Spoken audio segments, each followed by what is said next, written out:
False flag operations are covert operations designed to deceive the public in order to make an attack look like some outside force carried it out. This gives a nation the ability to start a war and make it look like they were the victims. This is very important if the public does not want war, and it also limits the ability for opposing interests to stop the new war. Any opposition, foreign or domestic, would immediately be put in the same category as those that they claim did the false flag. You're either with us or you're with the enemy. False flags do not happen very often, but when they do, they change the paradigm we operate in. We all see how the world has been changed forever after 9/11. Before 9/11, we would not have put up with such a loss of privacy and a loss of liberty, much less a decade of war looking for weapons of mass destruction or men in caves. Those weapons of mass destruction got to be somewhere. Nope, no weapons over there. Maybe under here.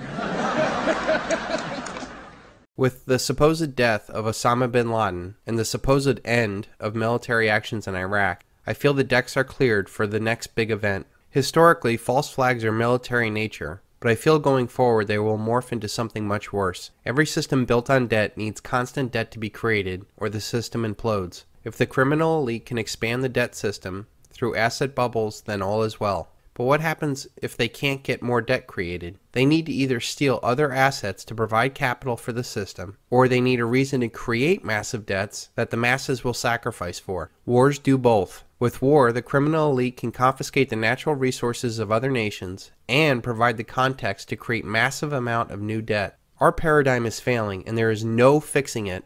There is so much inequity built into the system at every level. The only answer is for a complete collapse. This collapse will leave a generational scar so large that humanity might never consider again fractional reserve banking or the war machine it enables. Until that collapse, the criminal elite will do what they have always done: create more debt and more wars. The criminal elite see their power paradigm collapsing on its own cancerous self. A silver default, debt ceiling doom, dollar collapse, peak oil, or whatever leads ultimately to the end of the Anglo-American petrodollar financial paradigm. The Anglo-American elite might need to pull off 3 false flags in order to fail forward. This might include the typical military false flag, an economic false flag, and an informational false flag. These dramatic measures will seem necessary to the criminal elite, and the horrific toll on humanity will be justified in their minds. This societal upheaval will be time for the criminal elite to settle all the threats to their power paradigm, much like the end of Godfather 1. The first of the 3 threats to their power is the death of the dollar. The dollar is the basis of all the criminal elite's power. Without it, or an equivalent of it, they have no means to create debt that enslaves nations, states, corporations, and citizens of the world. This debt money provides the criminal elite an unlimited checkbook to fund the world's most powerful military that controls the world's natural resources so that their corporations can harvest them. It also protects the shipping lanes that transports the rest of the world's trade. This debt money also buys political power for which the elite rig the game in their favor. And finally, the criminal elite used their money to own all the major media in order to distract the masses from the real problem in the world, the debt-based banking system, and the paradigm it finances. It is no secret that the dollar is going to die. It is a mathematical inevitability. Nothing can stop the ultimate collapse of the dollar. Our monetary system is based on debt, and in order for it to work, more debt needs to be created every year in excess of the debt and interest accrued the year before. If it does not happen, there will be a massive wave of defaults that would suck the system dry in a few weeks. The elite don't necessarily care if the dollar lives or dies. They just want to control the world's currency. They would ultimately like to have a global international currency that would be far away from pesky national politicians. So if the dollar is doomed, how can the criminal elite fail forward? They can create a financial crisis so incredible that desperate people would beg the elite to make the pain stop. They did this in 1907 to set the stage for the Federal Reserve. They did this in 2008 when they held up America for $700 billion. They will do it again and use the line of stability as the main reason why we should accept their new corrupt plan. I don't think that they could pull off something this large without a much larger distraction to silence the masses. The only thing big enough to scare the masses under the protective hug of the elite is another world war. This war can put an end to another threat of the current world order, the anti-hegemon. Non-Anglo-American nations like China, Russia, Iran, Venezuela, among others, have been gaining an incredible amount of power. I call these group of non-Anglo-American powers the anti-hegemon, as they have no uniting ideology, race, or religion, other than standing in opposition to the hegemonic power of the Anglo-American Empire. The anti-hegemon nations have so much to gain from a retreat of the Anglo-American Empire from the world stage. Countries like China, Russia, Iran, Venezuela, India, and many more, to a lesser extent like Japan, Korea, Germany, and France, have been on the losing end of the Anglo-American Empire for over a century. These nations have a history of Anglo-American losses like the Cold War, Opium Wars, Operation Ajax, the CIA attempted coup of Chavez, British colonization of India, apartheid, Hiroshima, the closing of the gold window by Nixon, and Waterloo.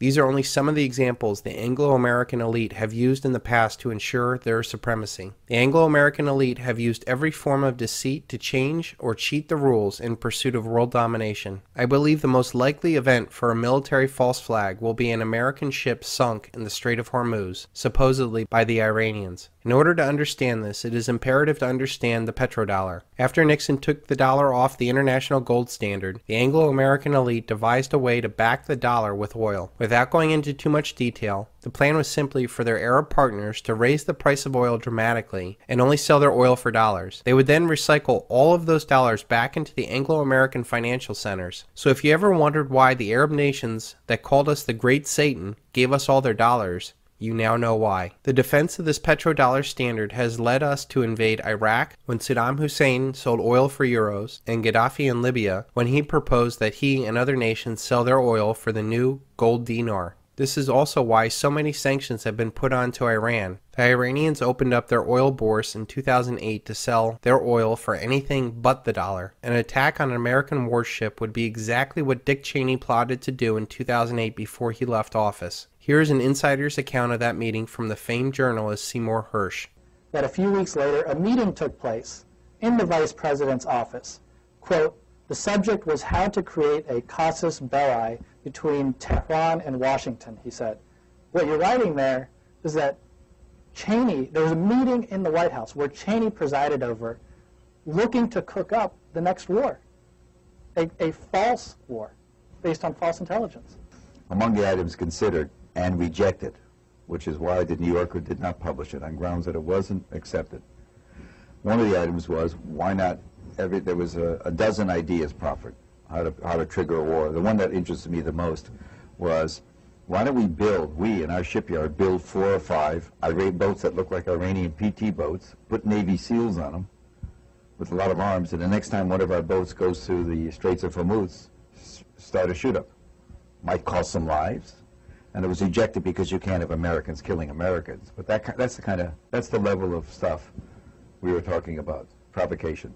I don't even think that it necessarily be an American that pulls off this attack on the American ship. If you look at who's been pushing for a war with Iran the most, it is Israel, and the neocons that got us into the last war. They proudly talk about how they get us to fight their wars. Here's a clip of Israeli President Benjamin Netanyahu talking about their secret weapon. But I'll tell you one thing, unlike America, Israel seems to be able to fight wars very quickly. What is your secret? Because we don't seem to have the hang of that. The secret is that we have America. Nah. And America, you see, the point is that Israel... If you think that that was just a slip, please look into Project for a New American Century or the 1967 USS Liberty incident, where unmarked Israeli planes attacked and nearly sunk the most decorated ship in our fleet with the purpose of getting the United States to attack Egypt. I frankly think that crisis initiation is really tough. And it's very hard for me to see how the United States president can get us to war with Iran.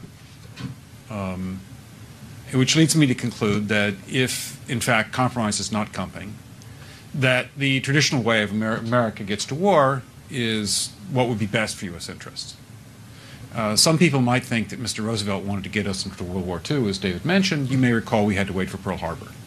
Some people might think Mr. Wilson wanted to get us into World War I. You may recall he had to wait for the Lusitania episode. Some people might think that Mr. Johnson wanted to send troops to Vietnam. You may recall he had to wait for the Gulf of Tonkin episode. We didn't go to war with Spain until the USS, until the Maine exploded. Girls delightful in Cuba, stop. could send you prose poems about scenery, but don't feel right spending your money. Stop. There is no war in Cuba. Signed, Wheeler. Any answer? Yes, dear Wheeler, you provide the prose poems. I'll provide the war. That's fine, Mr. Kane. Yes, I rather like... And may I point out that Mr. Lincoln did not feel he could call out the Federal Army until Fort Sumter was attacked, which is why he ordered the commander at Fort Sumter to do exactly that thing which the South Carolinians had said would cause an attack. So if, in fact, the Iranians aren't going to compromise, it would be best if somebody else started the war. One can combine other means of pressure with sanctions. I mentioned that explosion on August 17th. We could step up the pressure. I mean, look, people, Iranian submarines periodically go down. Someday one of them might not come up. Who would know why? We can do a variety of things if we wish to increase the pressure. There was a dozen ideas proffered how to trigger a war. The one that interested me the most was, why don't we in our shipyard build 4 or 5 Iranian boats that look like Iranian PT boats, put Navy SEALs on them with a lot of arms, and the next time one of our boats goes through the Straits of Hormuz, start a shoot-up.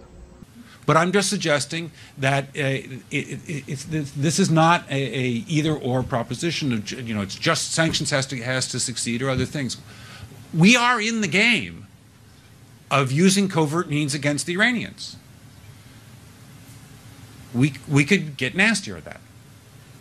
A false flag attack, like an American ship sunk in the Strait of Hormuz, would also keep Iranian allies like Russia and China at bay, much like the 9/11 attacks kept them from using their power to stop the United States from invading Iraq. The world is a much different place than it was in 2000, and China and Russia have learned a lot, as they have been vocal opponents of many of the pressures the Anglo-American empire has applied to Iran.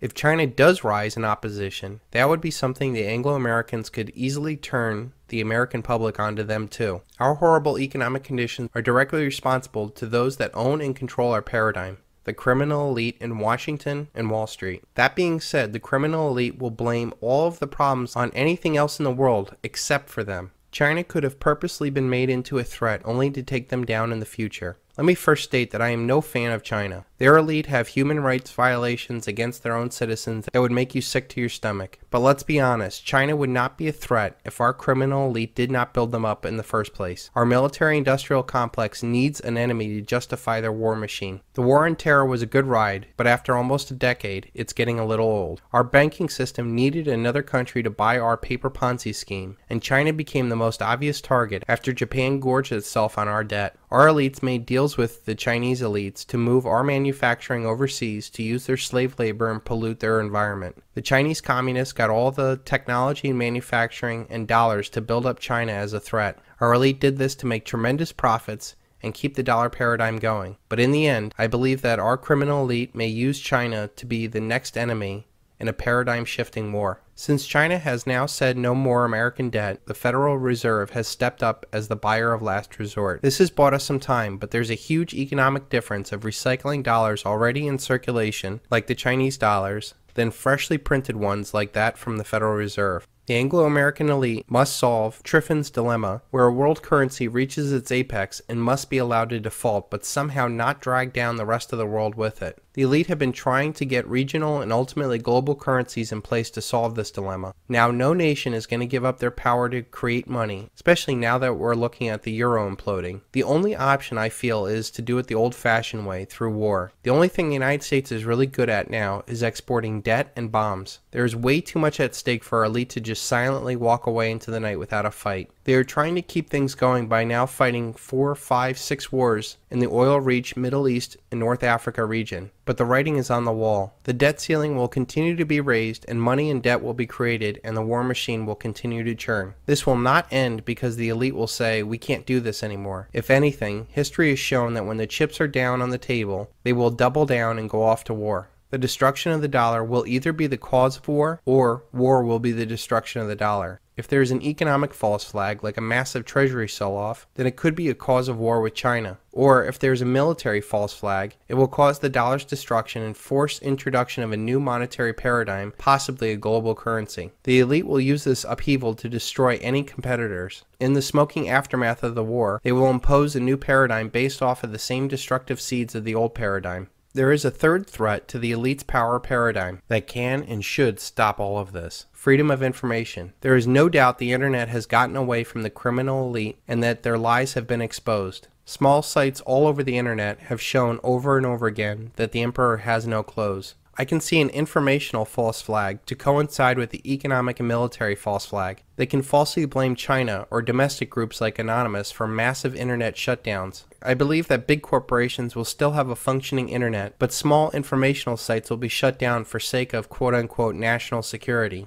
Perhaps it could even be something much worse, where they shut down all free speech and opposition for the sake of national security. I believe ultimately a wide-awake humanity will put an end to all these forms of treachery. We have the benefit of seeing the same playbook over and over again throughout history, and if they do try another false flag, it is imperative that we question the perceived reality and wake humanity up before we get marched off to another war. Our job is not necessarily to fight this evil. We only need to expose evil so it'll cease to have power. The real challenge is to show people that the good that they think they are doing is really evil, and they will no longer do it. We need to convince our fellow citizens that debt and war are evil, and we need to rid this scourge from humanity once and for all. The timing and order of all this is unknown, but just know that it's going to get dramatically worse before it gets any better. Every 80 years or so, a paradigm dies and a new one is born out of the ashes of the old. 80 years ago, we had the Great Depression and World War II, and this was the creation of our current paradigm. 80 years before that, we had the Civil War, and 80 years before that, we had the Revolutionary War. So far, the United States has survived and has gone on to become a global superpower. This time around, we have the possibility of a revolutionary war, a civil war, or a world war,